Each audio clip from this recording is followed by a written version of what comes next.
नमस्कार दोस्तों, एस्ट्रोबिलीफ एस्ट्रोलॉजी में आपका स्वागत है। मैं विवेक दुबे। दोस्तों, आज हम बात करेंगे सबसे खूबसूरत प्लैनेट सैटर्न के बारे में और उसके तीसरे और 10वें एस्पेक्ट, यानी कि उसकी तीसरी दृष्टि और 10वीं दृष्टि किस तरह से कुछ विशेष भावों में जब बैठता है सैटर्न तो कैसे प्रभाव देती है, उसके बारे में आज मैं बात करूँगा। काफ़ी इंटरेस्टिंग फैक्ट लगेगा आपको। तो आगे बढ़ने से पहले दोस्तों, आपने अगर मेरे इंस्टाग्राम प्रोफाइल पे विजिट नहीं किया तो एक बार ज़रूर विजिट करिएगा। काफ़ी इंटरेस्टिंग और इम्पोर्टेंट पोस्ट मैं वहाँ पे डालता हूँ। अगर आप वहाँ पे जाएंगे तो काफ़ी अच्छे एस्ट्रोलॉजिकल नॉलेज से रिलेटेड पोस्ट आपको मिलेगी। तो लिंक मैंने डिस्क्रिप्शन में दे रखी है, विजिट ज़रूर कीजिएगा।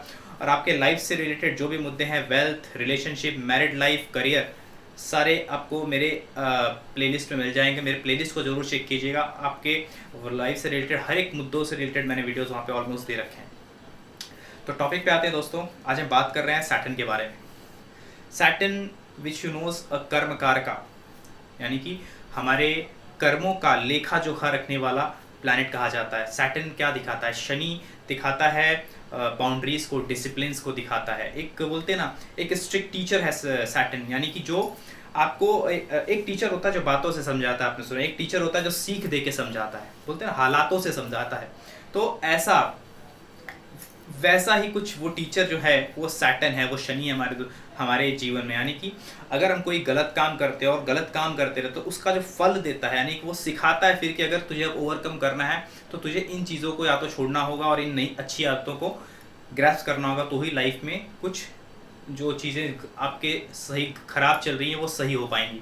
तो शनि इस तरह का ग्रह, यानी कि कहते हैं ना कि अगर आप ज़िंदगी से नहीं सीखते खुद से, जब ज़िंदगी सिखाती है तो बड़ी तकलीफ होती है। बस यही उसी का नाम शनि है।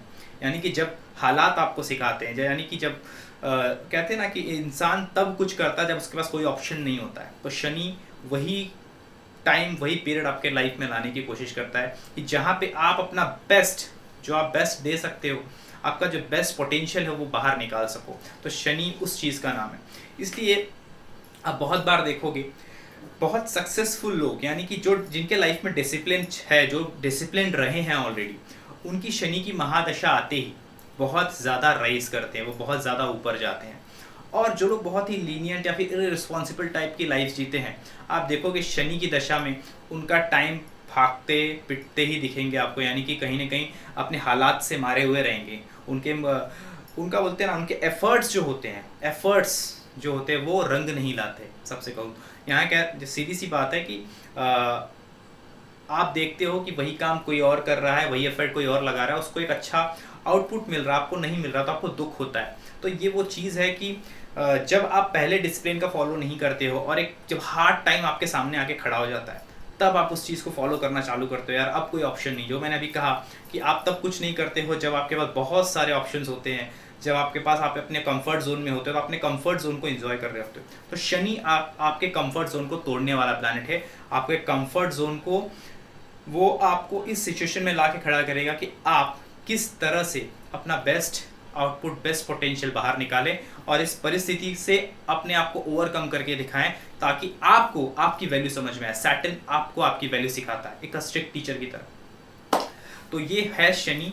तो शनि 8वें भाव में जब बैठता है और तीसरे भाव में जब बैठता है, शनि जब 8वें भाव में बैठता है अपनी 10वीं दृष्टि से आपके पंचम भाव को देखता है। और आपको बता दूं, 8वें से 8वां है तीसरा भाव, अष्टम भाव से अष्टम भाव, भावाद भवम के हिसाब से अगर आप देखेंगे तो जो तीसरा भाव है वो 8वें से 8वां पड़ता है। तो शनि जब तीसरे में बैठते हैं तो तीसरी दृष्टि से पंचम भाव को देखते हैं। तो यहाँ पे जो ज़्यादातर देखा जाता है, जो मैंने भी आज तक कई चार्ट में देखा है, अगर शनि अष्टम में हो तो करियर लेट सेटलमेंट होता है। ऐसे बंदे से फाइनेंस संभलती नहीं है, ऐसे बंदा हिसाब नहीं दे पाता, सही से अपना हिसाब नहीं रख पाता अपने पैसे का। शनि की दृष्टि पंचम भाव में पड़ती, एजुकेशन लाइफ में कुछ ना कुछ ट्रबल उसके आता है।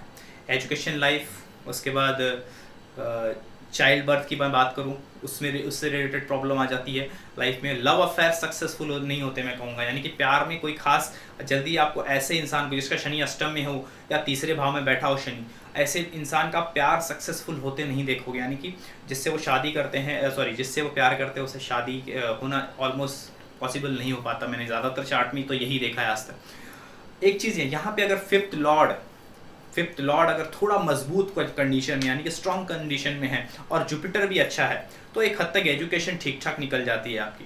लेकिन बहुत अच्छी मैं नहीं कहूँगा, ठीक ठाक निकलती है, यानी कि ओके ओके से होती है आपकी। और ये एजुकेशन लाइफ जो डिस्टर्ब होती है, आपको बता दो 5th हाउस पे जब एस्पेक्ट पढ़ने की वजह से, ये आपके जब 11th 12th का जो पीरियड चालू होता है उस टाइम से थोड़ा सा ये अलग मूड में जाना चालू करती है। इसको ही हम चार्ट में आपको मैं डिटेल में थोड़ा सा समझाऊंगा।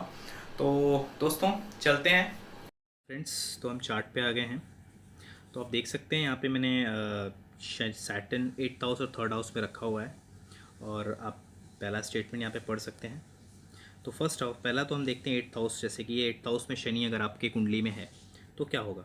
देखिए बेसिकली दोस्तों, शनि यहाँ बैठा है तो पहला तीसरा एस्पेक्ट, यानी कि 1 2 3 तीसरा एस्पेक्ट यहाँ पड़ेगा आपके 10th हाउस में, 7th एस्पेक्ट पड़ेगा आपके 2nd हाउस में, एंड अगेन 10th एस्पेक्ट पड़ेगा आपके 5th हाउस पे। तो ये आप देख सकते हैं ये करियर में डिले करता है, यानी कि ऑलमोस्ट 30s 35 32 के बाद ऑलमोस्ट सेटलमेंट मिलती है। और उसके बाद अगर हम देखें तो 7th एस्पेक्ट जो है वो 2nd हाउस पे पड़ती है। 2nd हाउस क्या होता है, हमारा वेल्थ होता है, फैमिली होता है। तो ऐसा आप देखोगे कि फैमिली में ऐसे इंसान की वजह से कुछ ना कुछ प्रॉब्लम, यानी इसका झगड़ा होना या कुछ ना कुछ इश्यूज चलते रहते हैं, बहुत बार आप देखोगे। और कहीं ना कहीं मतलब इनके बात करने की वजह से इश्यूज, यानी कि इनकी बातें फैमिली वालों को नहीं जमेंगी, या कुछ ना कुछ फैमिली में इनकी बातों की वजह से कुछ ना कुछ झगड़े होना, ऐसी चीज़ें आए दिन होती रहेंगी। और 5th हाउस पे जो एस्पेक्ट पड़ती है यहाँ पे आप देख सकते हैं, ये 10th एस्पेक्ट जो 5th हाउस पे पड़ती है शनि की, ये बेसिकली आपके एजुकेशन में, लव लाइफ में, और मैं कहूँगा कि और भी जो चीज़ें फॉर्मल एजुकेशन जो होती है बेसिकली, जैसे मैंने बताया आपको वीडियो में कि 10th के बाद यानी कि ऑलमोस्ट 12th के बाद से जो ग्रेजुएशन तक का पीरियड होता है उसके बीच में थोड़ा सा ये काफ़ी प्रॉब्लम क्रिएट करता है ये पर्टिकुलर सिचुएशन। और लव अफेयर्स में फेलियर्स होना, इन सारी चीज़ों को ये दिखाता है अगर शनि 8वें में बैठा हो तो। और सेम सिचुएशन अगर हम, ये स्टेटमेंट मैंने समझा दिया आपको, सेम स्टेटमेंट हम इसकी बात करें, अगर शनि तीसरे भाव में बैठा हो तो अगेन आप देख सकते हैं तीसरी दृष्टि वो 5th हाउस पे डालेगा, 7वीं दृष्टि 9th हाउस पे डालेगा, 10वीं दृष्टि 12वें घर पे। तो यहाँ पे ऐसे इंसान को मैं कहूँगा कि सेम 8th हाउस वाले के लिए एप्लीकेबल है जो मैं 5th हाउस के लिए बोलने जा रहा हूँ। यानी कि ऐसे इंसान को जुए, शेयर मार्केट से बहुत दूर रहना चाहिए मेरे हिसाब से। यानी कि यहाँ पे 5th हाउस पे अगर शनि का एस्पेक्ट है तो आप यहाँ पे बोलते ना लक पे पैसा कमाने की तो मत सोचो, मेरा ये कहना है। यानी कि उस पर पैसा कमाने की मत सोचो। सबसे इम्पोर्टेंट यहाँ पे आप अगर दूसरी चीज़ एजुकेशन, जो मैं कहूँगा लव अफेयर्स, उसमें कुछ ना कुछ दिक्कतें आना अगर आपका 3rd हाउस में सैटर्न है तो। अगेन जैसे मैंने बताया पिता के रिलेटेड जो ट्रेडिशंस होते हैं उसको लेके कुछ आपके मन में आपके व्यूज़ अलग होना, पिता के व्यूज़ अलग होना, एक दूसरे के व्यूज़ बहुत ज़्यादा मैच ना करना, ऐसा कुछ ना कुछ चीज़ें आपके जीवन में रहेंगी जो पिता से बोलते ना बहुत ज़्यादा बन नहीं रही ऐसी कंडीशन में।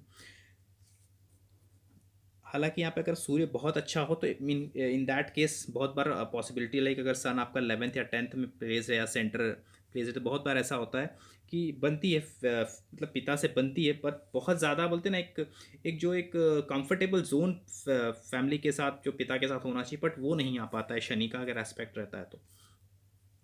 उसके बाद शनि की जो लास्ट एस्पेक्ट 10th एस्पेक्ट जो मैंने बताई आपको 12th हाउस पे पड़ती है। तो ये क्या करती है, ये बेसिकली यहाँ पे आपको बता दूँ, ऐसा इंसान जैसे मैंने बताया कि ऐसे इन्वेस्टमेंट ना करें जहाँ पे मैं कहना जहाँ पे आपको किस्मत पे पैसा आ रहा है।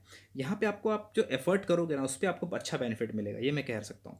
लेकिन आपको कहीं ऐसे जगह पे इन्वेस्टमेंट नहीं करना है कभी भी जहाँ पे आप बोलते ना वो लक पे डिपेंड करता है। जैसे मैंने आपको एग्जाम्पल दिया शेयर मार्केट या फिर जुआ सट्टा, ये सारी चीज़ें जो होती हैं इसमें आपको निवेश नहीं करना चाहिए, या ऐसे किसी भी इन्वेस्टमेंट में नहीं डालना चाहिए जहाँ पे बोलते हैं ना 2 मिनट में रंक या राजा बनने की स्थिति पैदा होती है। ठीक है, तो वो आपको स्पेस लिखना है। और ये भी दिखाता है कि इंसान को 12th हाउस यानी कि अपने जीवन में जो वो खर्च कर रहा है, चाहे वो उसका टाइम हो, चाहे वो उसकी थिंकिंग हो, चाहे वो उसका पैसा हो, हर चीज़ को लेके उससे इंसान को बहुत केयरफुली, बहुत डिसिप्लिन में रह के इन्वेस्ट करना है। यानी जीवन में जो खर्च कर रहा है बहुत उसे सोच समझ के खर्च करना चाहिए। शनि यहाँ पे बैठता है, ये दिखाता है। तो दोस्तों अगर वीडियो अच्छा लगे तो ज़रूर बताइएगा। एक लास्ट चीज़ आपको समझा देता हूँ, दशा इंपॉर्टेंट है। अगर दशा बहुत अच्छी चल रही है आपकी तो कुछ हद तक आपके इफेक्ट इस आपके जीवन में आपको बहुत कम मिलेंगे। दशा अच्छी कैसे चल सकती है, यानी कि किसी ऐसे ग्रह की दशा चल रही जो कि केंद्र में कहीं पे भी बैठा हो, केंद्र स्थान ये जो चार हैं यहाँ कहीं बैठा हो, शुभ ग्रह हो या चंद्रमा शुक्र या फिर बृहस्पति हो, तो ऐसे टाइम पे ऐसा होता है कि बहुत बार आपको इतना ज़्यादा बैड इफेक्ट नहीं फील होता ये सिचुएशन होने के बावजूद भी, बट बहुत रेयर केस है ये। तो आपके चार्ट में कैसा है मुझे ज़रूर कमेंट कीजिएगा और वीडियो को लाइक कीजिएगा दोस्तों, चैनल को सब्सक्राइब कीजिएगा। Thank you so much.